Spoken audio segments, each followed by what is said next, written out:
Book 7 Judges Chapter 8. The men of Ephraim said to Gideon, "What is this thing you have done to us, not calling us when you went to fight against Midian?" And they argued with him fiercely. He answered them, "What have I done now in comparison with you? Is not the gleaning of the grapes of Ephraim better than the vintage of Abiezer? God has given into your hands the leaders of Midian, Oreb and Zeb. What was I able to do in comparison with you?" When he said this, their anger toward him subsided. Gideon came to the Jordan and crossed over, he and the 300 men who were with him, exhausted but still in pursuit. He said to the men of Succoth, "Please give loaves of bread to the people who follow me, for they are weary, and I am pursuing Zebah and Zalmunna, the kings of Midian." The officials of Succoth replied, "Are the hands of Zebah and Zalmunna already in your possession, that we should give bread to your army?"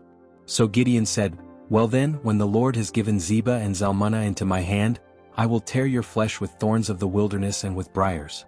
From there he went up to Penuel and made the same request of them, and the men of Penuel answered him as the men of Succoth had answered.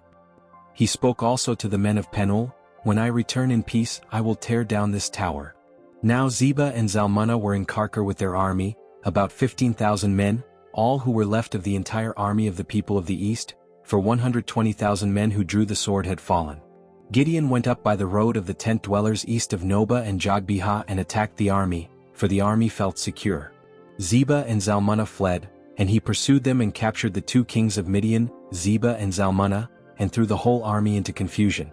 Then Gideon the son of Joash returned from the battle by way of the ascent of Heres.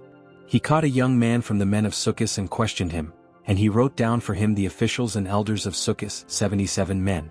Then he came to the men of Succoth and said, "Here are Zebah and Zalmunna, about whom you taunted me, saying, 'Are the hands of Zebah and Zalmunna already in your possession, that we should give bread to your weary men?'" He took the elders of the city and using thorns and briars of the wilderness, he taught the men of Succoth a lesson. He also tore down the tower of Penuel and killed the men of the city. Then he said to Zebah and Zalmunna, "What kind of men were they whom you killed at Tabor?" They answered, "They were like you, each one resembled the son of a king." He said, "They were my brothers, the sons of my mother. As the Lord lives, if you had saved them alive, I would not kill you." He said to Jether his firstborn, "Get up and kill them." But the boy did not draw his sword, for he was afraid, because he was still a youth. Then Zebah and Zalmunna said, "You rise and fall upon us, for as the man is, so is his strength." So Gideon rose and killed Zebah and Zalmunna, and he took the crescent ornaments that were on their camels' necks. Then the men of Israel said to Gideon, "Rule over us, both you and your son and your grandson also, for you have saved us from the hand of Midian." Gideon said to them, "I will not rule over you, nor shall my son rule over you. The Lord shall rule over you." And Gideon said to them, "I have one request to make of you. Let each one of you give me the earring he has taken as spoil." For the enemies had gold earrings because they were Ishmaelites. They answered, "We will willingly give them." So they spread out a garment, and each man threw into it the earring he had taken as spoil.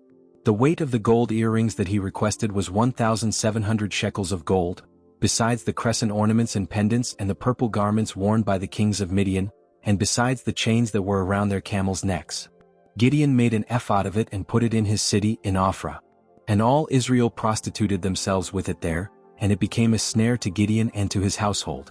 Thus Midian was subdued before the people of Israel, and they lifted up their heads no more. And the land had rest 40 years in the days of Gideon. Jerubbaal the son of Joash went and lived in his own house. Gideon had 70 sons, for he had many wives. His concubine who was in Shechem also bore him a son, and he called his name Abimelech.